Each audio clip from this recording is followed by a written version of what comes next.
Oke, malam-malam kita bikin video singkat. Karena sayang.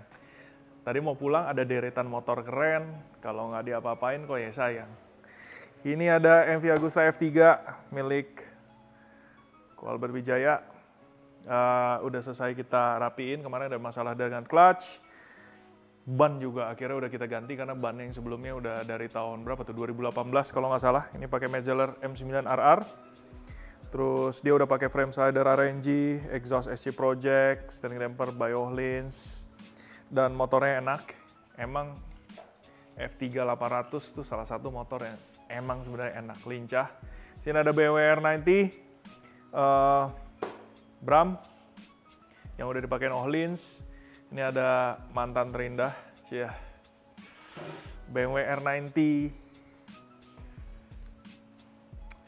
Izin dan naikin dan, waduh gile, lama nggak disentuh nih kayaknya.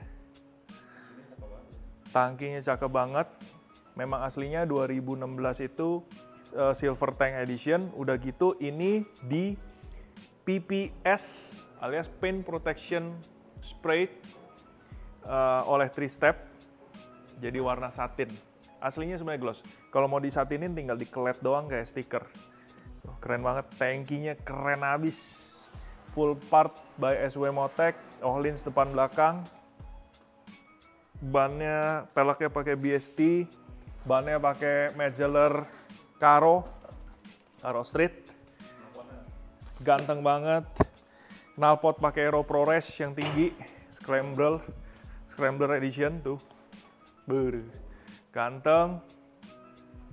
Terus mesin boxer, SW Motec parts everywhere, crash bar kit, pelindung potentiometer, terus juga fender, windscreen, headguard. Kombinasinya emang jiwanya pas, modifikasinya pas. Jadi makin apa namanya? Makin ter-exposure jiwanya si R90 ini. Apalagi dengan pemilihan ban, pelek, kopong, knalpot naik, silver, wah keren. Aduh, udahlah. Ini ada 1299, punya Dan juga.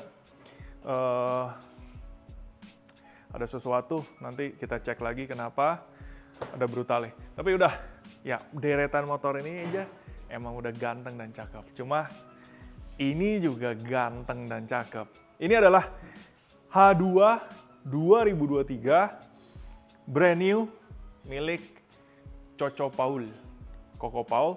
Jadi motornya udah sekian lama dia ngidam motor ini, udah inden lama.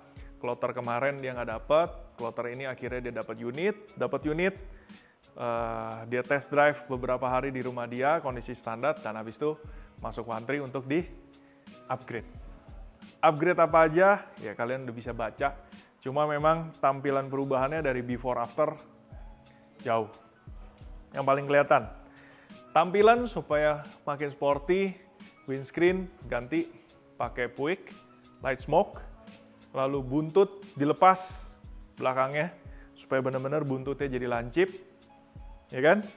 Exhaust pakai Van Demon exhaust, titanium dari Australia, dan ini polish. Jadi kalau polish gini persis seperti mirip, hampir persis banget sama yang dipakai di H2R.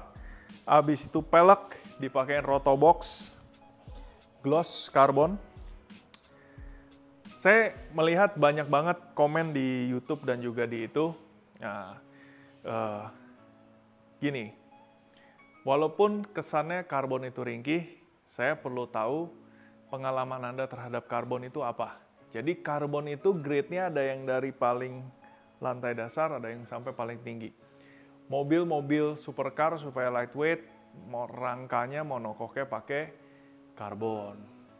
Sampai pengembangannya lebih jauh lagi, alat kesehatan, alat bantu, pengganti tulang, Kevlar buat menghentikan peluru. Kalian tahu kan karbon Kevlar itu buat menghentikan atau alias buat rompi anti peluru. Harus ringan tapi bisa menahan. Jadi nanti tumbukan tapi tidak menembus.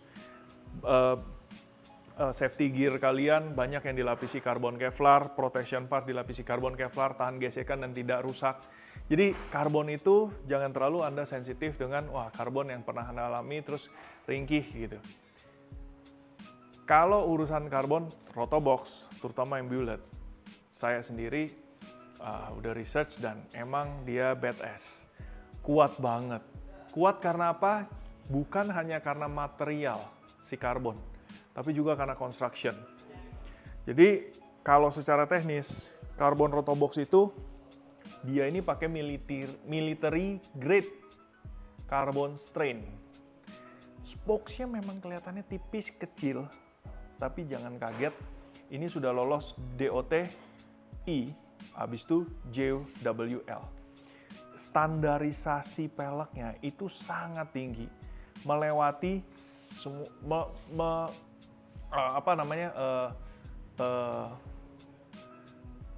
standar yang dibutuhkan pokoknya udah lewat, pass.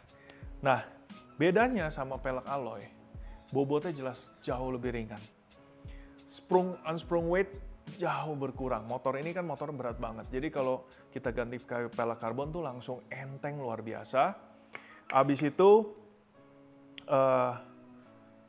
kalau misalnya dibilang damage, kalau cuma jalan rusak, kalau cuma jalan gak rata, kena lobang, selama Anda pakai pelek standarnya, dia nggak peang, nggak rusak, karbonnya juga nggak bakal rusak. Kenapa? Karena udah standarnya. Jadi ibaratnya tes impact, tes rolling, semua udah pass. Terus bedanya apa kalau pakai pelek karbon begini? Bedanya, kalau sampai Anda kena impact yang sangat keras, misalnya pelek aluminiumnya itu sampai pecah, sampai tak berbentuk, ya karbonnya pun tak berbentuk. Pelek alloy mungkin kalau peangnya bisa dipres, mungkin yang ini nggak bisa dipres, tapi bisa kita kirim ke pabrik untuk di repair. Bisa di repair. Habis itu, kalau sampai tabrakan banget, crash, pelek karbon bisa pecah berantakan. Saya yakin dengan impact yang sama, pelek aluminium ini juga pasti akan pecah dan harus diganti dengan pelek baru. So basically, sudah 2023, teknologi udah berkembang jauh dari apa yang Anda pikirkan dan bayangkan. Makanya saya berani bilang dan saya berani sangat pede dengan pelek ini. Bahkan saya juga gunakan. Saya nggak akan segan-segan kalau misalnya kena lubang. Wah, kalau pelek standar saya berani, kalau pakai pelek ini saya nggak berani. No, saya akan treat sama aja. Karena kita udah tahu standarnya, kita tahu ininya. Jadi mereka sebut ini pakai long strain military grade. Mereka harus punya izin khusus untuk mengapply teknologi karbon tersebut. Strainnya continuous strain. Terus juga di sini untuk di sisi rim dia ada tanam steel wire. Ya intinya adalah pakai ini tuh tidak beda dengan Anda mengganti dengan pelek lainnya atau standar, karena memang udah teruji dan memang bagus. Ban masih menggunakan standar, tail ready dilepas, lalu suspensi belakang memang sudah menggunakan Öhlins, standarnya, suspensi depannya Kayaba, lalu yang itu kita nggak sentuh, terus doi sentuh lagi dengan penggunaan clear clutch basket dari Australia, ini namanya Extreme Creation. Jadi dia spesialis barang-barang billet, aluminium seri tinggi, di billet khusus, kualitasnya tinggi, dalamnya hijau, luarnya hitam. Stiker ini masih ada nih. Frame hole plug dipakai dari RNG, jadi beberapa customer sepertinya suka untuk menutup lubang-lubang di rangka yang biasanya emang kurang enak dilihat. Nggak terakhir sih, yang memang di request khusus adalah mereplace body-body plastik yang ada di H2 diganti dengan karbon dari RPM Thailand. Karbon dari RPM Thailand ini yang saya suka karena kita brand banyak banget, T-Carbon, dulu ada Carbon Tourist, Carbon In, dan lain-lain. Selalu kesulitan adalah pemenuhan waktunya lambat banget. Ada brand dari USA, itu kalau pesan waktu itu saya sampai setahun lebih. Udah mulai ridiculous lah. Jadi kita stop dan akhirnya kita ketemu supplier-supplier yang lebih cukup oke. RPM Thailand juga mesti inden, tapi masih bisa bersabar. Kalau beberapa brand seperti Eropa, kita udah punya jaminan yang paling top, yakni Ilmberger dari Germany. Kenapa sih harus karbon yang seperti itu? Karena bagi saya, detail, kesempurnaan adalah segalanya. Kalau Anda bisa kompromi dengan itu, ya dasarnya ya nggak apa-apa. Tapi kalau kayak saya nggak bisa kompromi dengan karbon-karbon yang kalau dipakai lama-lama nguning, terus melintir, terus berkeriting, habis itu kalau dipasang nggak pas, sambungannya harus dikikir, ke customer-nya juga nggak happy, kitanya juga pasang nggak happy, setengah mati. Tapi kalau untuk Ilmberger, itu udah nggak usah diomong, itu udah plug. Ya sama di part mobil juga ada karbon yang murah, ada karbon yang mahal, karena prosesnya susah dan kualitasnya yang memang beda. Jadi karbon-karbon yang original brand tersebut dipakai sampai bertahun-tahun, looks good. Ya karbon-karbon yang cheap, ya jangan expect lebih kalau dia keriting, berubah, terus fittingnya jelek gitu loh. Nah, kayak ini pakai RPM, waduh fitmentnya bro, semua jedanya rapi, gapnya tetap, bentuk semua sesuai, resinnya kualitas tinggi, anti UV coating, karbonnya semua rapi, nggak ada yang kecoel, nggak ada yang ketarik. Semua benar-benar precise dan proper. Dia pasangin di ini, air duct depan, habis itu di dashboard. Lihat deh, lubang baut semuanya pas, nggak ada yang salah. Ya kan, bentuk semua sesuai, fitment semua sesuai. Ini dashboard, habis itu side tank juga sama. Gap sama tangki semua sama, rapi, semua bentuk sesuai, baut semua pas. Itu. Dia pasangnya juga di rear hugger, belakang.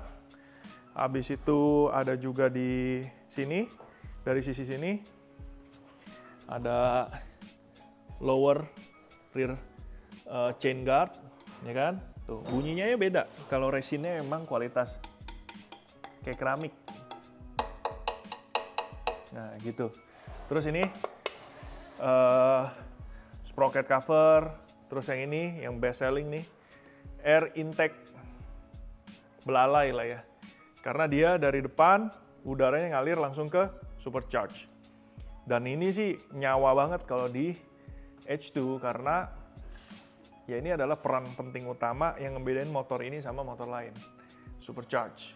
Jadi air intake-nya emang direct langsung ke supercharge-nya.